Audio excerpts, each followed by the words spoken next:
Welcome back to the channel. Today we'll be taking a look at 7 motorcycles only stupid people buy. Number 7. Harley-Davidson Street 500. The Harley-Davidson Street 500 is often touted as an entry-level motorcycle, but let's be real, it's a prime example of how to throw your money down the drain. Priced around $7,000, it's a hefty chunk of change for a bike that seems to scream, "I am just here to look cool, not perform." First off, let's talk about the engine. A 494cc V-twin that feels more like a glorified lawnmower than a motorcycle. Riders have reported that it struggles to keep up on highways, with power delivery so inconsistent it could give you whiplash. If you think you are going to impress anyone with your badass ride, think again. The Street 500 is often overshadowed by its bigger siblings, leaving buyers wondering why they didn't just save a few bucks and get a scooter. Then there's the quality. The fit and finish are so subpar that even the most die-hard Harley fans cringe at the sight of it. From weak brakes that feel like they're made from recycled soda cans to mirrors that only serve as shoulder decorations, this bike is a testament to cost-cutting gone wrong.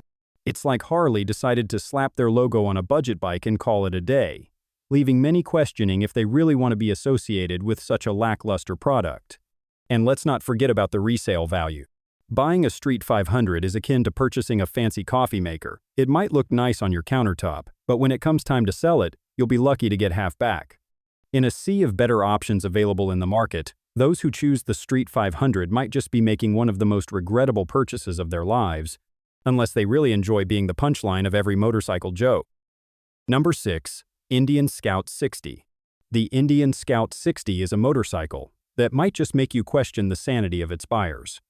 Priced around $10,000, it's marketed as a beginner-friendly cruiser. But let's be honest, this bike is like a fancy dessert that looks great but leaves you feeling empty afterward. First off, the Scout 60 has a 999cc engine that produces a mere 85 horsepower. For the price, you could invest in something with a bit more oomph, like a used Harley that not only looks cooler but also has more power to back up its rugged image. The bike's low seat height and lightweight design make it easy to handle. But this is where the charm ends. The Scout 60 is notorious for having a small fuel tank, which means you'll be stopping for gas more often than you'd like. Talk about an inconvenience on long rides. Then there are the common issues that plague this model. Riders have reported starting troubles, clutch cable breakages, and even unexpected brake failures. If you are spending 10 grand on a motorcycle, you'd expect it to start without throwing a tantrum. Yet here we are, with owners left stranded because their shiny new toy decided to take a nap instead of hitting the road. And let's not forget about the styling. While some may argue that it has a classic look, it often screams, "I am trying too hard," rather than, "I am effortlessly cool." It's as if someone took a vintage bike and slapped on some modern features without understanding the essence of motorcycling. In short, buying an Indian Scout 60 might just be the best way to ensure your friends question your decision-making skills. With its lackluster performance, frequent issues, and questionable style choices, it's hard not to see why some might label its buyers as less than savvy. Number 5. Suzuki Boulevard C50. The Suzuki Boulevard C50, a motorcycle that seems to attract buyers with a penchant for questionable decisions, is a classic example of a bike that offers more style than substance. Priced at around $9,300, it might seem like a decent deal for a cruiser. But let's take a closer look at why this purchase could be considered less than wise. First off, the C50 sports an 805cc V-twin engine that churns out a modest 53 horsepower. While that might sound adequate for leisurely rides, it quickly becomes apparent that this bike lacks the oomph needed for anything resembling excitement. Riders often find themselves wishing for a sixth gear on the highway, as the engine buzzes uncomfortably at higher speeds. Who wants to feel like they're revving a lawnmower while cruising down the freeway? Then there is the weight, over 600 pounds of it. While it may carry its mass low, maneuvering this beast in tight spots or during slow-speed turns can feel like wrestling an alligator.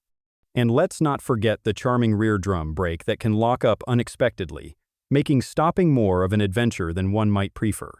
For those who think they're getting a great deal on comfort, think again. The seat is low and plush enough for short rides, but can become torturous on longer journeys. Riders often complain about needing frequent breaks just to relieve their sore backsides. In summary, the Suzuki Boulevard C50 is more about looks than performance or comfort. If you are willing to drop nearly 10 grand on a bike that feels more like a compromise than a thrill ride, then by all means, go ahead.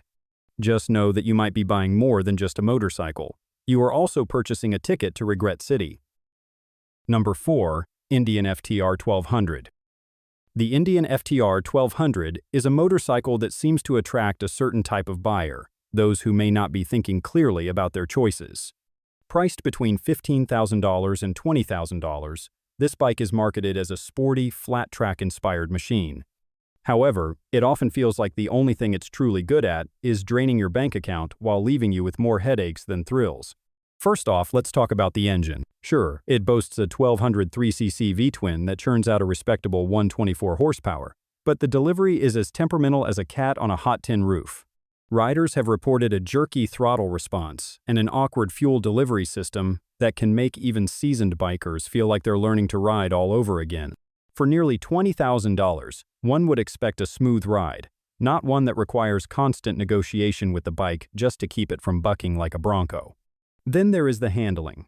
The tires are notorious for their inability to grip the road properly, making cornering an exercise in bravery rather than skill.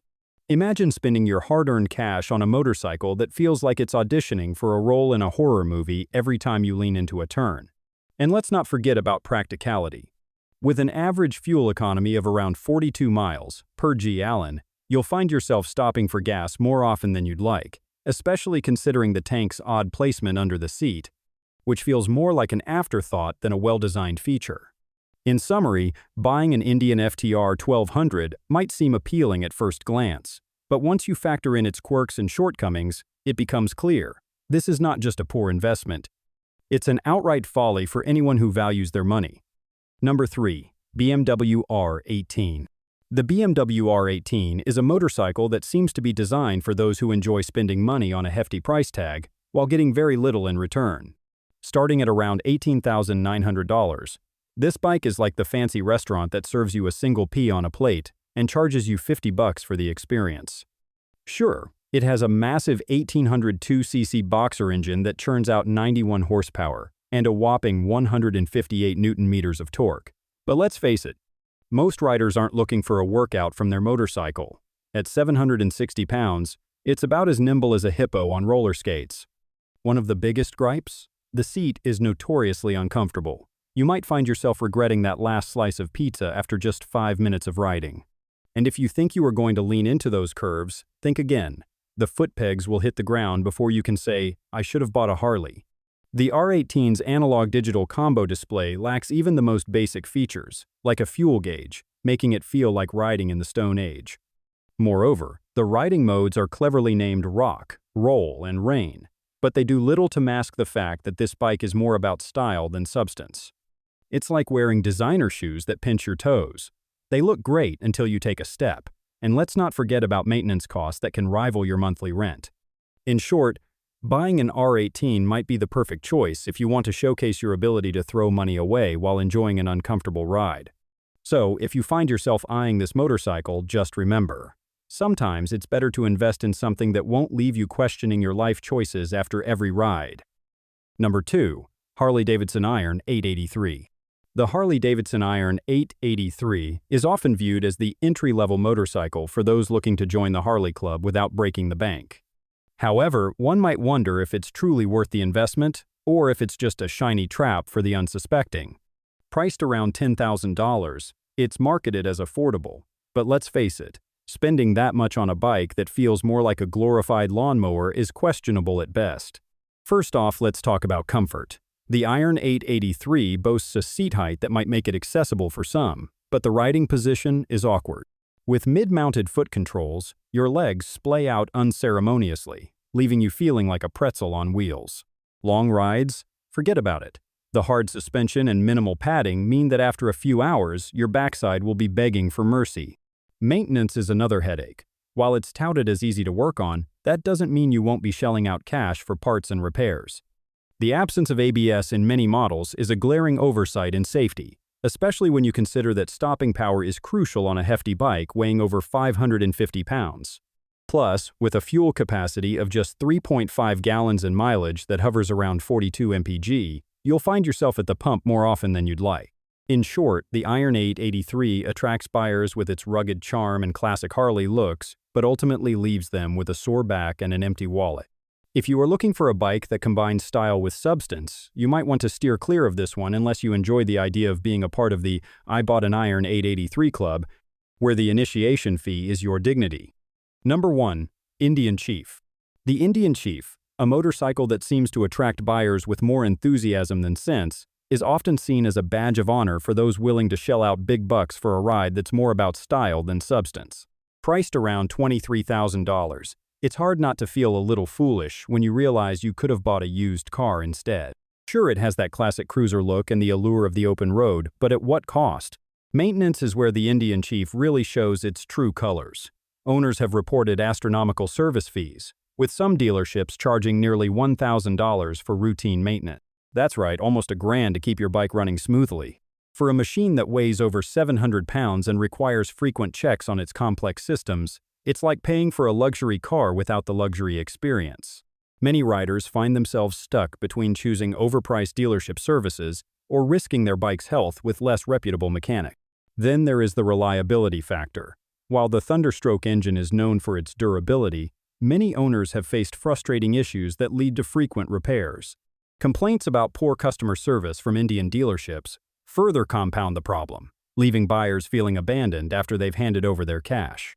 It's almost as if buying an Indian Chief comes with an unspoken agreement. You'll be paying through the nose not only for the bike itself, but also for the privilege of dealing with indifferent customer service. So, if you are considering an Indian Chief, you might want to take a step back and ask yourself if you really want to be part of this expensive club. And with this, we have reached the end of this video. If you found it helpful, then make sure to like it and subscribe the channel for future upcoming videos.